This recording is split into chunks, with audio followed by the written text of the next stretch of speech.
environment and sustainable development have been key focus areas for me. Our commitments to the planet, to nature, have also been fragile.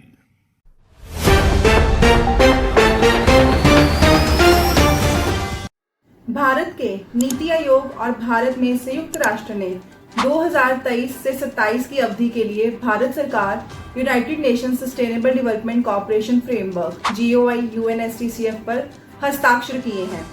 ये framework विकास के लिए भारत के राष्ट्रीय दृष्टिकोण के अनुरूप है और इसका उद्देश्य जेंडर इक्वालिटी, यूथ एम्पावरमेंट और ह्यूमन राइट्स पर ध्यान केंद्रित करते हुए सस्टेनेबल डेवलपमेंट गोल्स SDGs को प्राप्त करना है।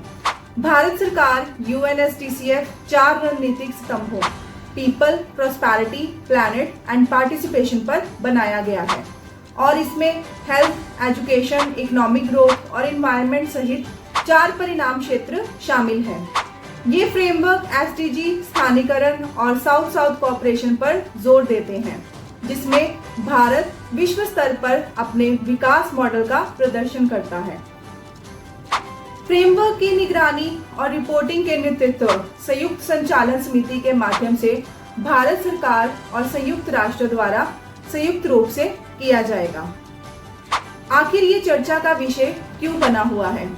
हाल ही में भारत में नीति आयोग और संयुक्त राष्ट्र के बीच 2023 से 2027 के लिए government of India United nation sustainable development cooperation framework GOI UNSTCF पर हस्ताक्षर ने ध्यान आकर्षित किया है।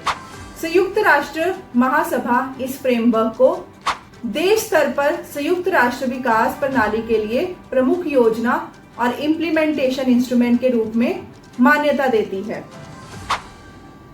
रूपरेखा का महत्व भारत की विकास दृष्टि और सस्टेनेबल डेवलपमेंट गोल्स SDGs को प्राप्त करने की कमिटमेंट के साथ इसके अलाइनमेंट में निहित है। विशेष रूप से जेंडर इक्वालिटी, यूथ एम्पावरमेंट और ह्यूमन राइट्स पर ध्यान केंद्रित करना। इस फ्रेमवर्क के की पॉइंट्स क्या हैं? GOI UNSTCF को 2030 एजेंडा से प्राप्त 4 strategic pillars people, prosperity, planet and participation के आसपास संरचित किया गया है। ये स्तंभ और परिणाम क्षेत्र SDG को लागू करने और उनमें तेजी लाने के भारत के प्रयासों की नींव के रूप में काम करते हैं। द GOI UNSTCF SDG स्थानीकरण पर विशेष जोर देता है, जिसमें राष्ट्रीय फ्रेमवर्क और सामुदायिक प्राथमिकताओं के साथ SDG को स्थानीय स्तर पर वास्तविकता में बदलना शामिल है।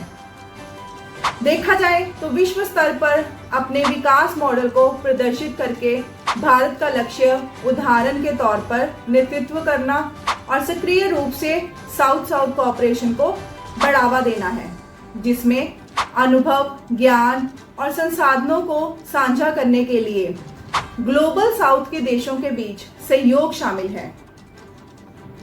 आगे बढ़ते हुए देखें तो GOI UNSTCF 2023 से 2027 का कार्यवान, निगरानी और रिपोर्टिंग भारत सरकार और भारत में संयुक्त राष्ट्र के बीच एक सहयोगात्मक प्रयास होगा, जिसे एक संयुक्त संचालन समिति द्वारा सुविधा प्रदान की जाएगी। ये संयुक्त दृष्टिकोण फ्रेमवर्क की प्रगति का इफेक्टिव कोऑर्डिनेशन, ओवरसाइट और इवैल्यूएशन सुनिश्चित करता है, जिससे आवश्यकता अनुसार समय पर समायोजों और सुधारात्मक कार्रवाई संभव हो पाती है।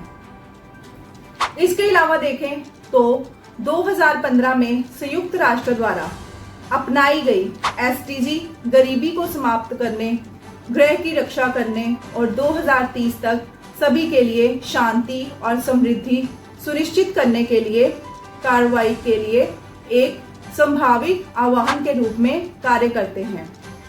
17 लक्ष्यों को शामिल करते हुए SDG मान्यता देते हैं विकास के विभिन्न पहलुओं की परस्पर संबद्धता, सामाजिक, आर्थिक और पर्यावरणीय स्थिरता को संतुलित करने की आवश्यकता पर बल देती है।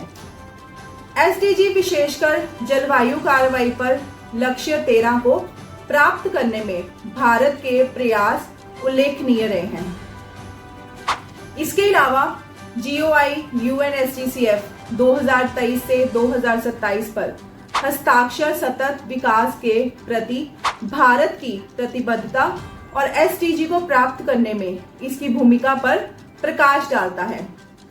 फ्रेमवर्क के स्ट्रेटेजिक पिलर्स और परिणाम क्षेत्र हेल्थ, एजुकेशन, इकोनॉमिक ग्रोथ और एनवायरमेंटल सस्टेनेबिलिटी जैसे महत्वपूर्ण विकास मुद्दों को संबोधित करने के लिए एक व्यापक रोड मैप प्रदान करते हैं।